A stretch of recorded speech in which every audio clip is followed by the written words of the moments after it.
আল্লাহ রাব্বুল আলামিন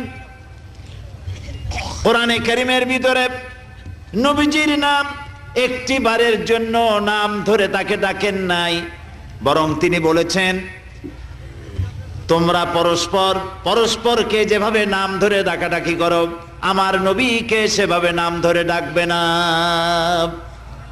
আল্লাহ নিষেধ করেছেন আমার নবীর নাম ধরে ডাকবে না। সুবহানাল্লাহি ওয়া বিহামদিহি। এই পৃথিবীতে যত নবী আসছেন সমস্ত নবীরা হলেন এলাকা ভিত্তিক নবী, অঞ্চল ভিত্তিক নবী। এক এক এলাকার, নূহ আলাইহিস সালাম এক এলাকার, মুসা আলাইহিস সালাম আলাক এলাকার, দাউদ আলাইহিস সালাম আরাক এলাকার, এরকম এলাকা ভাগ ভাগ করা। কিন্তু মুহাম্মদ সাল্লাল্লাহু আলাইহি ওয়াসাল্লামকে আল্লাহ রাব্বুল আলামিন কোন এলাকার জন্য নবী বানান নাই।